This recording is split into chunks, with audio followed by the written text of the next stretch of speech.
G'day legends, I hope that you're doing well. I'm going to try and keep this on short. If I sound a bit weird, it's because I'm really unwell. I struggle with my immune system because of the brain tumour and all the chemotherapy and everything. My immune system is a bit shot. So I know I get sick a fair bit, and I apologise with my voice changing or whatever. But really what I wanted to talk about was the momentum Russia seemingly has at the moment, but also this new arms package released to Ukraine, which is absolutely massive from NATO. So really what we've seen, and some of the maps are different, and I'm using Western sources map. That's something important to say, because these maps are more conservative towards Russian gains than the Russian maps. Of course, well, the Russian maps are then more conservative to Ukrainian gains. So, both maps have a narrative to tell in. So really need to look at both and then go from there. But I'm going to be looking at Deep State and Live UA, which are both more pro-Ukrainian maps. And realistically, there has been large gains to the south of Bakhmut by the Russians, coming right up onto one of the, really the only road into Bakhmut that crosses from Chasiv Yar to Bakhmut, east to west. And this is a big deal because this could potentially cut off supplies into Bakhmut.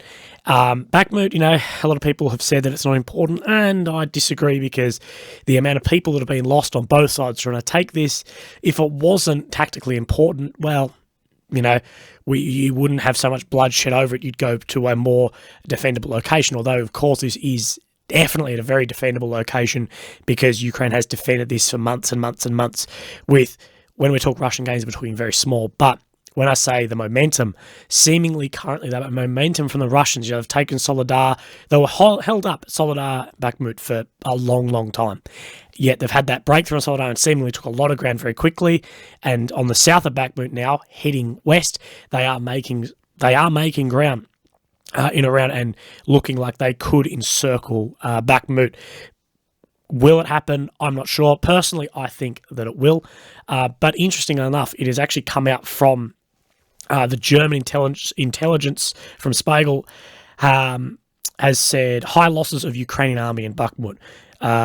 According to Der Spiegel, during a meeting held in the Bundestag, the Foreign Intelligence Service informed politicians that Ukraine is losing, quote, a three-digit number of soldiers daily in Bakhmut, which doesn't surprise me, the amount of stuff there. Now, a lot of people will scoff at that and say, what does German intelligence know? Well, so to tell you, German intelligence, Western intelligence is very, very good. And, if that has come, and that's from a Ukrainian source, that's come from Ukraine, that was said from the German intelligence service. So I believe it, and they're the numbers that I'm hearing is from anywhere from, with 3 digits to 100 to 999.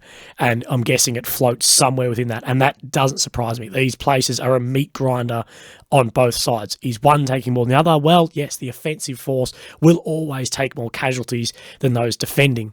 But at the end of the day, the ability to throw men at this can only go so far.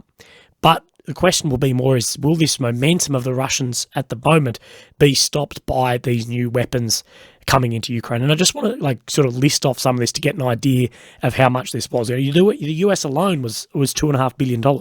So from Britain, it's 14 Challenger tanks.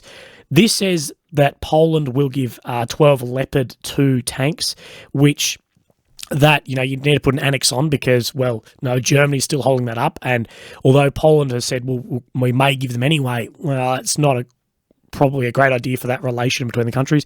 Anyway, 59 Bradley infantry fighting vehicles from the US, 90 armoured personnel vehicles, the Striker, they're a wheeled vehicle, 18 new HIMARS from America, 1 Patriot air defence, 6 NASAM air defence missiles. Some of these are from different intakes, but these are all very recent. French 40 armoured AMX-10RC wheeled vehicle. France, Bastion armoured cars, I don't know the amount on that, and France and Italy were also giving AA anti-aircraft weapons. I'm unsure on that. France are giving various self-propelled cannons and 55mm artillery. German 40 Marder BMP vehicles, 1 Patriot air defence missile from Germany, 3 RST air defence batteries from Germany, with also 3 radar systems that go with that battery. Then 2 more TRML radars from Germany, 16 propelled cannons, they're 155mm self-propelled artillery again. America and Czech Republic, part of a 120 T-72M variant vehicles. They're a Soviet tank. Is 1 Patriot air defense. Sweden, 50 BMP CV-90s. Some people say the CV-90 is the best infantry fighting vehicle in the world currently. Sweden's 12 self-propelled artillery cannons. They're the 155. The Archers, they're a very new, modern self-propelled gun. And then Czech Republic, 26 to 30 self-propelled cannons. They're 152mm. And then Estonia, 10 155 artillery pieces, and then 10 122mm artillery pieces. So, there's a lot of equipment. And will this equipment, slow this momentum of the Russians that they seemingly have currently? I don't know. As well as, we're speaking into this, and where people will go against, say, the German intelligence or a lot of other intelligence coming out. And at the end of the day, you and I and whatever, we're just using open source, free maps and stuff to look at and make up a picture in that as much as we can. These intelligence services, of course, have a lot more, if they have everything from satellites to people on the ground and whatever to look at this. So, you need to really take into account more of that. But will it change the front line? Any deployment of anything is going to change things. But at the same time, on Russia, we're starting to see Russian vehicles, Russian T-90 tanks, which are their newest variant of, really combat variant of tanks. People say the T-14, spoke about that yesterday, but they're not really trialled and battle worthy, and they don't have that many of them. So the T-90, ones that were for the export market to countries around the world, have actually now been seen redeployed in Ukraine with both. Interesting with Wagner Group and with the Russian forces, but has that seen a big change in the front line? Not really.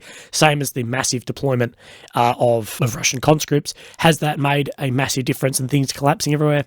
Not really. So in this, there's going to be no silver bullet, I don't think, or something that will just change the front line dramatically for either country. It's just going to be grinding away on that meat grinder at the expense of young men's lives at the front.